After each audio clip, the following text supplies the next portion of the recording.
Halo everyone, Assalamualaikum warahmatullahi wabarakatuh. Salam sejahtera bagi kita semua.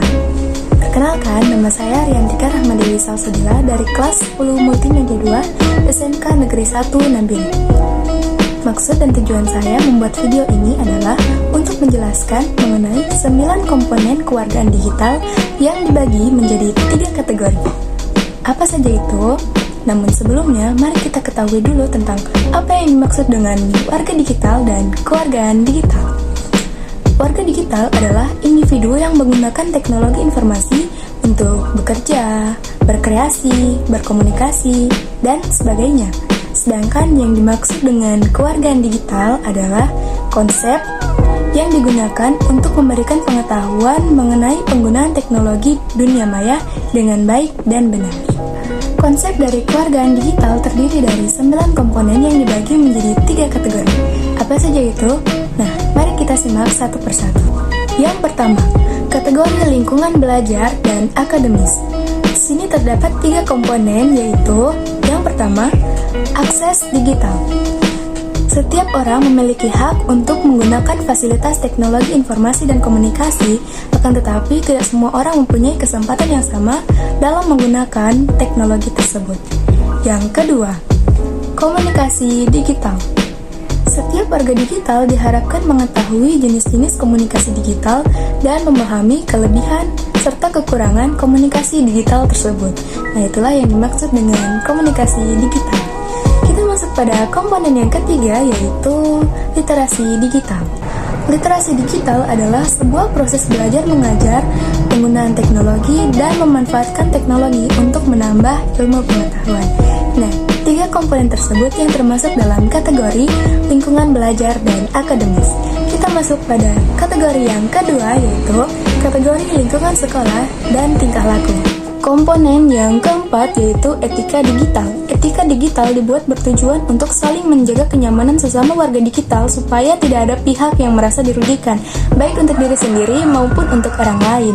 Macam-macam etika kewargaan digital ada 5. Yang pertama, tidak membagikan informasi pribadi atau privasi ke laman publik.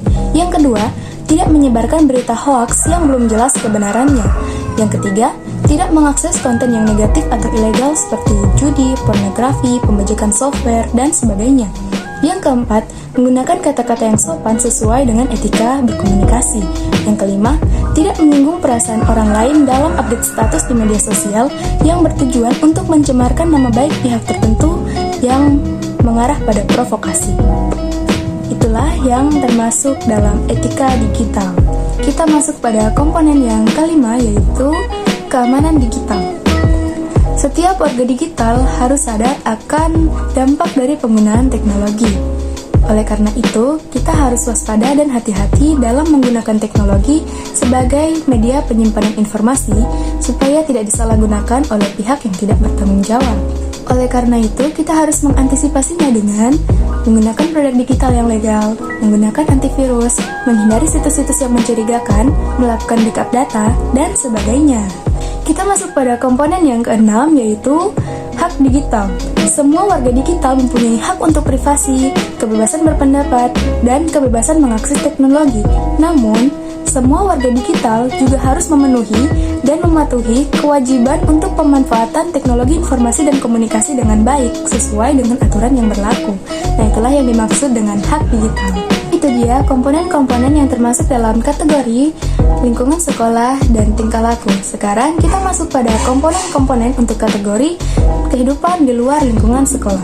Komponen yang ketujuh yaitu kesehatan digital. Di balik dari manfaat teknologi juga terdapat bahaya yang mengancam bagi para pengguna teknologi.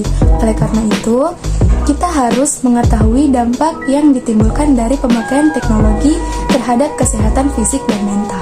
Pemakaian teknologi seperti komputer dan gadget yang terlalu lama akan membuat mata menjadi sakit. Selain itu, penggunaan media sosial juga akan menjadi korban cyberbullying.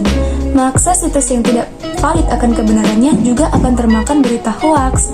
Nah, itulah yang termasuk dalam kesehatan digital. Selanjutnya, kita masuk pada komponen yang ke-8, yaitu transaksi digital. Setiap orang harus menyadari resiko dan keuntungan yang ditimbulkan dari jual beli online. Seorang pedagang harus bertanggung jawab atas barang yang didagangkannya, dan seorang pembeli harus lebih teliti dan hati-hati dalam membeli barang online. Nah, itulah yang dimaksud dengan transaksi digital. Kita masuk pada komponen yang terakhir, yaitu hukum digital. Hukum digital dibuat bertujuan untuk mempertanggungjawabkan atas tindakan yang telah dilakukan oleh warga digital karena adanya pihak yang merasa dirugikan. Untuk menghindari hukum digital, maka kita perlu mematuhi etika digital. Berikut ini kategori hukum digital di Indonesia. Ada 5 aspek.